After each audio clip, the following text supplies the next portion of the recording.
unfortunately, we have to move on. We have another very important session, mRNA vaccine. You know, mRNA vaccine. Two candidates were moving the first, reaching the endpoint, being licensed or emergency authorization. So I think we are anticipating for this session. We are very happy to have Dr. Margaret Liu. Everyone knows she is one of pioneer in nucleic acid vaccine. So we are very happy to have her to chair the next session. Margaret is the current chair of ISV board and also a fellow of ISV. So Margaret, please. Thank you very much, Shan. This is a great symposium that we've had so far, and so I'm very pleased to be chairing this specific session. And also, it's a great pleasure to introduce Catherine Jansen, with whom I used to work. Catherine has an extensive experience in vaccine research and development, and she's actually really been leading the team between Pfizer and BioNTech for the development of the first mRNA vaccine that received emergency use authorization and the first COVID vaccine. And so we look forward to hearing her updates about this. So Catherine? Thank you very much. Again, this has been a fabulous talk, and all the questions from the audience we appreciate. Thank you. Our next speaker is Dr. Jacqueline Miller, who's actually been involved in developing 5 vaccines and is now the head of the clinical development and medical affairs team at Moderna. So we look forward to hearing about this other mRNA vaccine. So please go ahead. Yes, thanks, Dr. Liu. And good morning, good afternoon, and good evening. On behalf of Moderna, I'd really like to thank the meeting organizers for the opportunity to come back and provide you an update of our clinical trial, in particular our phase 3 clinical trial. So next slide, please. So the next 2 slides are some of our forward-looking disclaimers. The first is the financial, and then next slide. And then second, just to make a point that our vaccine has been authorized in multiple countries, including Europe, Canada, and the United States, but it is not approved or licensed by the Food and Drug Administration. So there is an emergency use authorization in place for individuals 18 years and older. And for further information, please go ahead to the Moderna website that is referenced on the slide. Next slide, please. So one of the wonderful facts of being the final presenter in one of the sessions is that there's a lot of information you don't have to repeat. So I will very quickly speak to you about the mechanism of action of mRNA 1273, or the Moderna COVID-19 vaccine. But you've heard, I think, a lot of similar discussions this morning. So the vaccine contains a single sequence. It's for the spike protein. The spike protein actually contains 2 proline substitutions, and this enables the spike protein to retain the conformation that is most immunodominant. The lipid nanoparticle encases that spike protein, and it's important not only in terms of making sure that the messenger RNA is protected from the naturally occurring messenger RNases that look to break it down in the body, but also to deliver to the draining lymph node from the injection site and to the antigen presenting cells.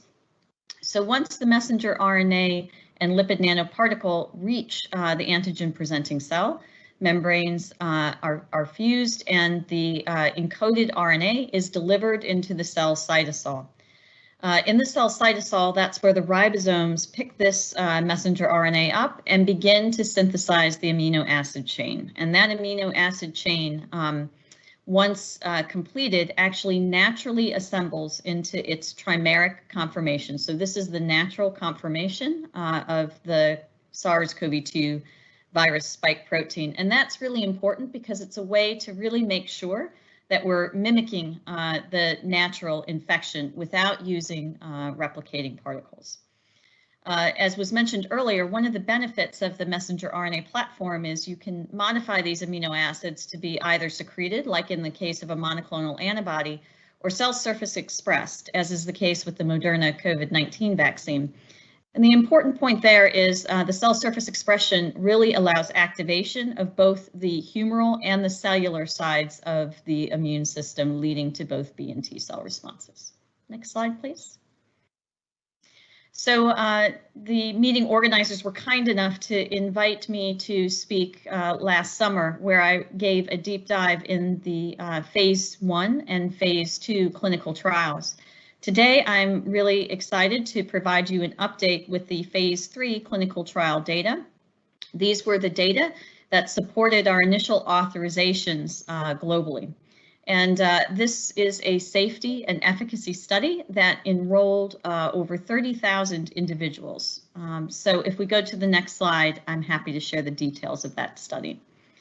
So this was a study that randomized 30,000 individuals one-to-one. They received either 2 doses of 100 micrograms of Moderna COVID-19 vaccine 28 days apart, or they received a saline placebo. Next slide. And as was mentioned, to really be effective, these vaccines need to be effective not only in those individuals with the youngest and healthiest immune systems, but also in those individuals who may be older or have medical comorbidities impacting their ability to generate immune response. These are exactly the same individuals who are at the highest risk of complications from COVID-19. So we set out from the start to make sure that our study was representative of the people that would receive the vaccine in the real world setting. Subjects did have to be at risk either through their geography, through their location, through their risk factors in order to be enrolled.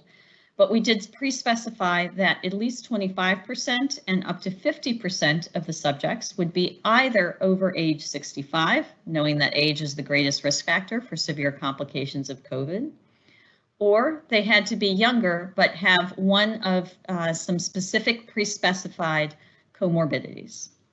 And you can see between the 2 groups, we were successful in enrolling approximately 42% of the population in these 2 age strata. Next slide, please. So now to speak about the demography of the trial. So this was a trial that was enrolled exclusively in the US, and the demography in both treatment groups was comparable and was representative of the US. So the mean age was 51 years, but as mentioned, we had 25% of the subjects who were over 65 years of age. Of those subjects over 65 years of age, half of them were above 70 years of age. Next slide. We also were really aiming for racial diversity in our clinical trial. Again, knowing that some populations of color have been more disproportionately impacted by COVID-19. So this slide presents to you the overall study demography as compared to the US population. And we had approximately 10% of subjects enrolled as African American and 20% enrolled Hispanic and approximately 4.6% Asian. Next slide, please. So I mentioned that we also had pre-specified that we wanted a certain proportion of subjects to be enrolled with a pre-existing medical condition. And what's listed on this slide are the pre-existing medical conditions that were specifically solicited. And this was really aligned to what we knew at the time from the US CDC as being medical risk factors leading to a higher risk of severe complications. So overall, we included 9% of subjects with diabetes mellitus. 7% of them were severely obese, and approximately 5% each had either chronic lung disease or significant cardiac disease. And we were able to enroll some patients with stable HIV disease as well. Next slide, please. So now I'd like to take you through our efficacy data. And our primary efficacy analysis was based on subjects presenting with symptomatic COVID-19 disease 14 days after their second dose. Overall, the observed vaccine efficacy was 94%.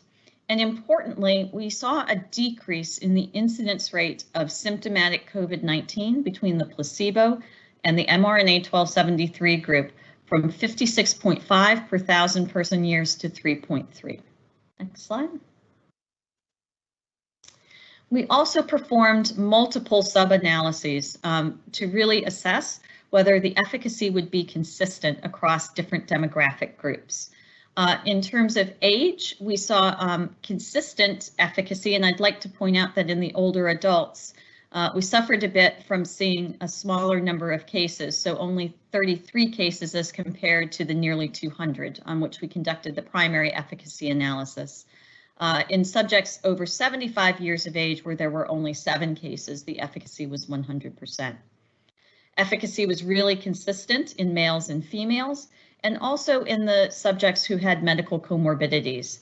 And then finally, separating out the non-Hispanic white population from other communities of color, the efficacy was consistent there as well. Next slide, please. So a question that we've been frequently asked, given the diversity in our clinical trial, is the case split for various racial subgroups. So I've provided that for you on this slide. And again, in each specific racial group, the sample sizes are quite small, but what you can see is that the efficacy is robust and really consistent with the primary efficacy analysis. Next slide. And now on this slide, to give you the same data with respect to individuals of Hispanic descent. Here, because there were a higher percentage enrolled of Hispanic subjects, as well as a higher number of cases, we're able to see more robust and consistent efficacy results. Next slide. And then I also wanted to share with you that the efficacy remains high in subjects with medical comorbidities. So you see here again the case splits, and while numbers in each specific subgroup are small, the efficacy is at least 83% in all groups. Next slide. So one of our key secondary endpoints was the prevention of severe COVID-19 disease, and we had a severe case definition that was aligned with the FDA and then also with the leaders in Operation Warp Speed. So when we conducted our primary efficacy analysis, which had a data cutoff point of November 25th, the efficacy was 100%. Next slide. So this slide presents the Kaplan-Meier distribution curve of the placebo group in black and the mRNA 1273 group in blue. And what you begin to see is after the first dose, around day 14, the curves begin to separate. So this is in the modified intent to treat. Vaccine efficacy after the first dose was observed to be 93%. Next slide. We also have looked in a more granular way at efficacy after the first dose to really try to understand when we begin to see the onset of efficacy. So after randomization, the efficacy was observed to be 78.7%. But it's really 14 days after dose 1 that we begin to see efficacy estimates that are similar to those in the primary efficacy analysis. A few caveats. So the vaccination schedule is a 2-dose schedule, similar to the other mRNA vaccine. There is a large increase in the neutralizing antibody responses after the second dose. Subjects had really high compliance in our trial, so over 96% of them returned for their second dose. So what you see here is the small subset of subjects that did not receive a second dose. And we will continue to conduct sub-analyses on both 1-dose and 2-dose efficacy. Next slide. So one of the other questions that has arisen is the possibility of the vaccine to protect first against asymptomatic infection and secondly after the first dose. And so while we do not have our analysis yet on asymptomatic infection, it's actually a secondary endpoint of our trial. And when the immunogenicity data are reported, there will be an analysis looking at seroconversion to nucleocapsid antigen as a measure of asymptomatic infection. We did have the opportunity, because we obtained PCR swabs in everyone pre-dose 1 and pre-dose 2, to conduct an exploratory analysis looking at the number of positive nasal swabs between the mRNA 1273 group and the placebo group right before that second dose. And what we saw was a 61% reduction in the subjects who received mRNA 1273, suggesting that the vaccine may also prevent against asymptomatic disease. Next slide. So now to talk a bit about the safety data, what you will see on the subsequent slides. First are the local solicited symptoms in the vaccine group and placebo group in the 2 age strata between 18 and 65 and over 65 years of age. We solicited injection site symptoms after both dose 1 and dose 2 that included pain, erythema, and swelling, and also axillary tenderness. So as I mentioned earlier in the presentation, we know that the mechanism of action of the vaccine is that the lipid nanoparticle delivers the messenger RNA to the draining lymph node. And so we were aware that axillary tenderness, this is because adults are vaccinated typically in their deltoid muscle, would be a potential adverse reaction that we might observe. So what you see here is that pain was by far the most commonly reported reaction, with some more reports observed in the younger versus older cohort. Next slide. And after the second dose, we also saw pain as the predominant symptom. In the case of both local and general solicited symptoms, we did see an increase in reported frequency as well as severity after the second dose. Nonetheless, the symptoms were short-lived in duration, so a median duration of 2 days for local symptoms and 3 days for systemic symptoms. And the majority of symptoms reported were mild to moderate. Next slide. So here you see the systemic symptoms on the slide that were solicited. And I'd like to point out that after the first dose, actually, the results were reasonably comparable to the placebo group. After the second dose, next slide, we see an increase in the messenger RNA 1273 group. And again, this aligns very well with what we've observed in both the induction of B cell responses and T cell responses, which reached their peak after dose 2. Next slide. So a question that we have received relatively frequently is, what about individuals who had previous SARS-CoV-2 infection? And at the time the study started back in July, we did not think that actually we were going to find a large number of seropositive individuals. That certainly has changed, at least in the US, over the last 6 months. We did allow individuals to enter the study after a screening visit if they had evidence of SARS-CoV-2 in a nasal swab or in a serum sample. And that was approximately 2.2% of our study population, so approximately 600 subjects, 300 in each group, on which we could make a safety assessment. So what you see on this slide are the messenger RNA 1273 and placebo groups with the local solicited and systemic solicited symptoms after any dose, broken down by whether they were baseline or SARS-CoV-2 virus positive or negative. We saw overall a trend towards lower reporting in the positive subjects, but again, this is a relatively small sample size. And our intent is, as we move forward in clinical development and as we likely vaccinate more and more people who have either had previous asymptomatic infection or even potentially symptomatic infection, we'll continue to investigate this. Next slide. So now I'd like to take a shift and talk a bit about the unsolicited adverse events, and these tend to be the safety surveillance for the more rare and potentially more serious adverse events.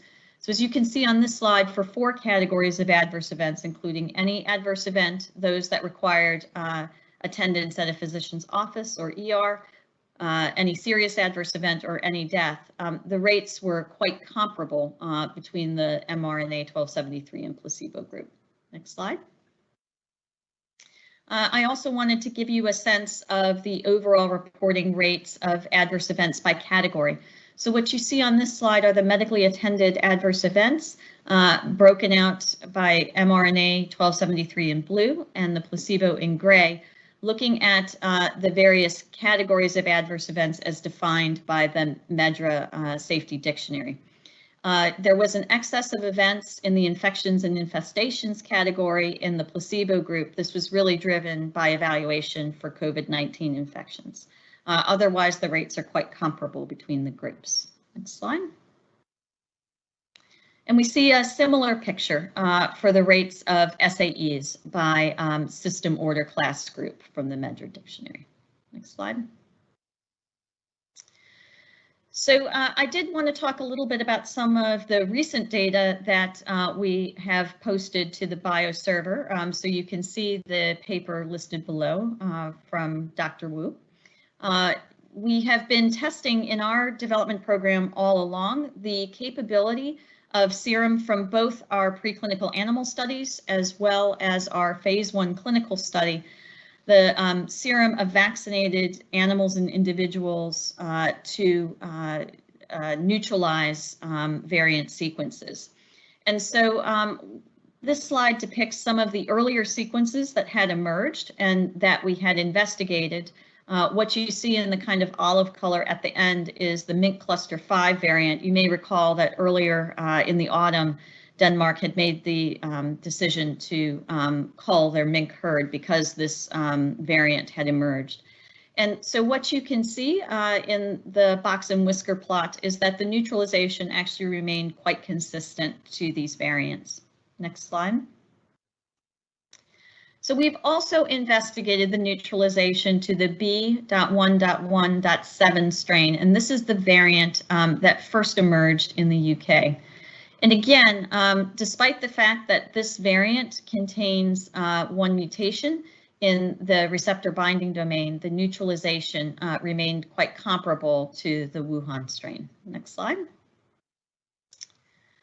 Similar to some of the findings with other vaccines, though, when we start to look at the B.1.351 variant, which is the South African variant, we begin to see a reduction in neutralization. And I think it's really important to underscore that all sera were capable of neutralizing this variant, but they, in all cases, were neutralizing at a lower dilution of titers. And again, I think it's difficult to know what that means in terms of broader protection, but it is certainly a finding of concern and a reason why we're now investigating inserting some of these sequence mutations into the mRNA 1273 backbone. So we're in the process of speaking to some of the regulatory agencies and are initiating our preclinical trials with this new variant. Next slide. So as we come to the end of the presentation, I just wanted to give you an idea about what comes next. And I did not speak to you today about the phase 1 and phase 2 clinical trials, but importantly, those trials continue to generate data. And the phase 2 study in particular has begun vaccinating the placebo group with the crossover of mRNA 1273 vaccine. That group will serve as a naive control to boost both 50 microgram and 100 microgram doses. So looking forward at future meetings to sharing data about the generation of immune memory. The phase 3 clinical trial also continues to generate both safety, efficacy, and immunogenicity data. And our Teen Cove, or phase 2/3 adolescent study, is currently ongoing, and we will be looking to start Kid Cove, or a phase 2/3 study in pediatric subjects 6 months to 12 years of age earlier in the first quarter. And then finally, we've submitted a protocol to begin investigating the safety and immunogenicity of our vaccine in liver and renal transplant patients as a way to investigate the possibility of the vaccine to protect immunocompromised patients. Next slide. So finally, just a thank you again to all of our collaborators. I've mentioned before the really serious debt that we owe both the participants as well as the investigators in these trials. And I really want to highlight that the thought partnership with the investigators as well as collaborators within NIAID and within BARDA have been really critical to pivot as the course of this pandemic has also changed. So with that, I'll conclude, and I'm happy to answer any questions you might have. Thank you very much. This was a very interesting talk. And I'm going to start with a question that kind of combines a couple of questions. Your vaccine utilizes a higher dose, but it has clear advantages for thermostability compared to another mRNA vaccine. And so could you talk a little bit about both of those things? Is it the formulation, is it particle size, or do you have insights into why that is? Well, I think I'd like to start to answer your question by pointing out that while each stage of the development program has been conducted, so there was a phase 1, phase 2, phase 3, and there were very clear milestones and touch points in each of those studies before taking the next step and opening up enrollment to an ever expanding group of people. There still were some decisions that had to be made before the full data set became available. And in our initial trial with the NIH, the first doses that were examined were 25 micrograms, 100 micrograms, and 250 micrograms. The 250 microgram dose had an increase in grade 3 systemic reactions, and so that dose was not continued even into older age cohorts. And between the 25 and 100 microgram dose groups, the 25 microgram group had lower immunogenicity than what we observed to the 100 microgram group. And so putting ourselves back in the time when the pandemic was starting to ramp up in the summer of 2019, we knew that we wanted to get started in our phase 2 and then phase 3 study. We elected to study a 50 microgram and 100 microgram dose in the phase 2 study, and then proceed with the 100 microgram dose in the phase 3 study. And that was also partly based on the decision to say we saw very robust immunogenicity with 100 micrograms. And we also knew that we wanted to enroll individuals in the trial who may not have the capability to respond as well to vaccines. So that 100 microgram dose was selected, but I'll refer you actually to the paper published this week in Vaccine, which is the phase 2 clinical data, where the immunogenicity data between 50 and 100 micrograms actually look quite comparable. So there may be an opportunity, if the right data are generated, to work with regulatory agencies to bridge downward. So, and then I think, beyond that, I'm probably not enough of an expert to speak to specific differences in the formulation. Thank you. I'm just going to combine a few questions for our last question before we go on to the next speaker, and that is that, you've talked about how apparently lymphocytes take up the particles and express the antigen, and that's why you have the swelling in the lymph nodes.